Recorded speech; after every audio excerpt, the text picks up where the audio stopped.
all of this analysis is leading to a critical review, and here's a model of a critical review. You have to write something like this. You have to write something like this. I'm not going to go through this now, I'll just talk about it very briefly. This is from Monash University. Most universities have on their website somewhere how to write a critical review. I just use the Monash Uni one because it's quite a nice clear one. Monash is in Melbourne. In the middle, on both sides of the paper, you've got the review. I think it's 1,000 words. You're writing a bit less, you're going to write 750. Now on either side, What's the middle? on either side you've got a series of notes. On the left-hand side, you've got comments on structure, a little bit like what we've been doing with the model essay in the model explanation essay in the last few days.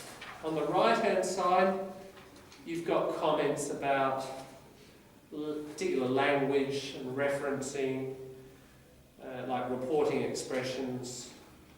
The authors explore, they admit, they think, they mean, just little language hints. We're going to do more on language than just in those notes, but what you'll see there is, a model of a critical review.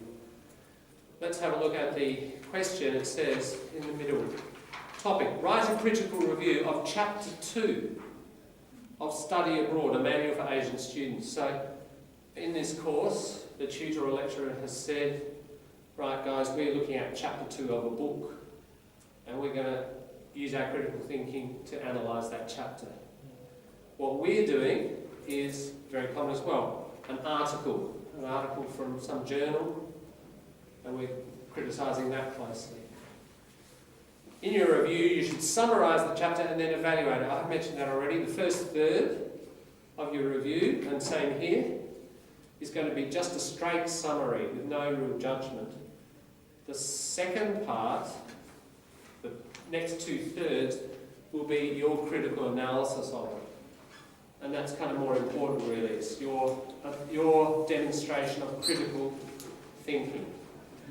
So, I will start talking about this in the next few days. Have a read of it so that it's already familiar. Look up any new words, etc. Have that all kind of behind you so that we can start analysing the structure and what's going on in this. Right? Is it going to be in this format, like point forms, 1 to 3? No, it won't. Just, ignore those numbers. Those numbers are there just so that they correspond to the points made. But we are writing like an essay. It's like an essay in the sense, it's paragraphs without numbers. That's right. So don't use your 1, 2, 3, 4 down the side. That's just for a guide. And ours will be for the whole of this. It's not a paragraph or chapter or what, right? The whole thing is an article. So we're looking at the article. Yeah. Okay, so if you have a look at that, that's kind of where we're headed. That's the destination. Okay, so just have a read of that, and as we're looking at the paediatrics article and doing the questions, bear that in mind. Okay, back to the questions.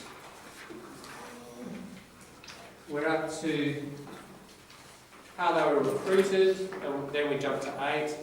So how many families were involved? 84, I think, wasn't it? Yeah. 84 families. Yeah. What were the 3 kinds of sperm donor class? Number 6. Who was here yesterday and had number 6 question? Okay, so Hitomi, can you point us to where the answer to number 6 is? It's on page 2. There's more. We'll just go with the people who did the detail simply because you've got probably more detail. Page 3. That's right. In the middle section Yes. of the bottom. Middle column. Column. Yeah. Middle column of the bottom.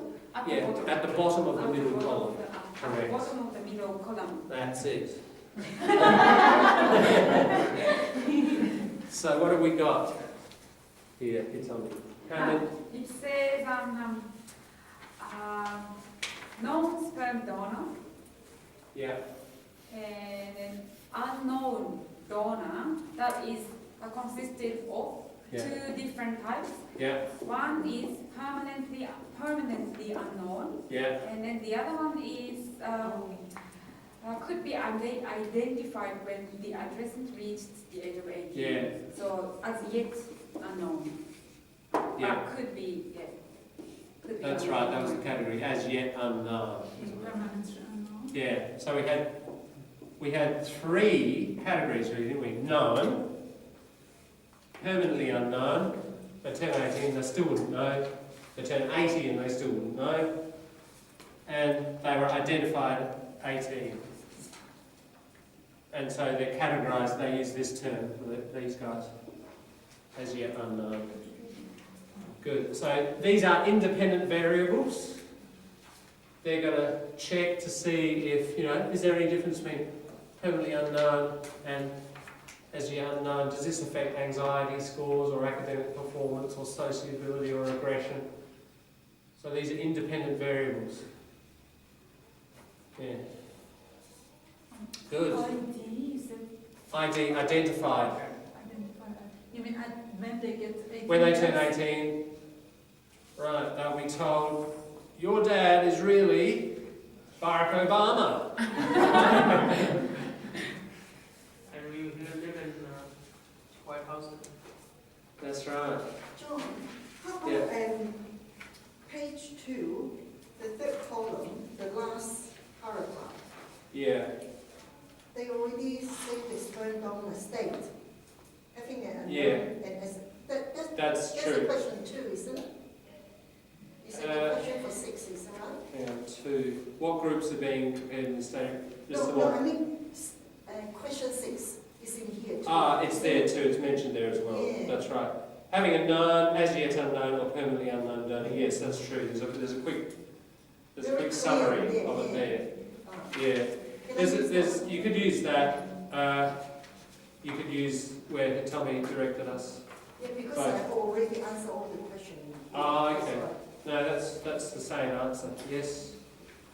True. All right. Now 7. We're looking here at, when you do a longitudinal study, it's pretty tricky, isn't it? You do it over 20 years, 30 years. People don't stay in the same place. They move country. They split up, whatever. So obviously, if 80% of the original people had kind of gone elsewhere, you wouldn't have much of a study left, would you? So part of the strength of a study is how much the conditions stayed the same. So in terms of separation, by T5, what does T5 mean? Time, 5, yes. Which is, what time is T5? 17 years old. That's right, T5 is 17. So what percent had split up? 56. Yeah, on page 3, isn't Yeah, it? it's the last column. Up the top, third column, up the top. Yeah. 56% of the mothers who were co-parents when the index children were born had separated. So that's, over half had separated. So just important to know that. And also the custody. Custody is to the Yeah, First mother, A little Yeah. bit further down. Yeah, that's right. the Custody, 71.4%. It was Shared shared. That's right. after separation. Yeah. My guess is that's higher than if we took Australian heterosexual split ups. Most of the time, mother gets custody. I think it's about 90%. I'd have to check that. But it's pretty high.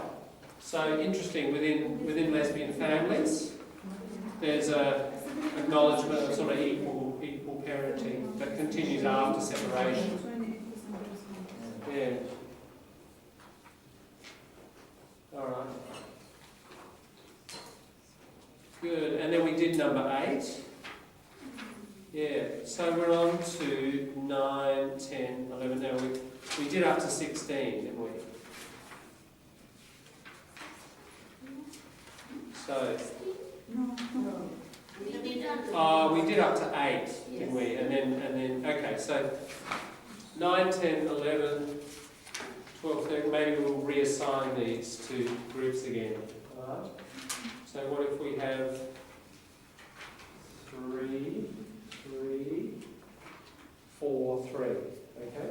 So we have A, B, C, D, and just write up these.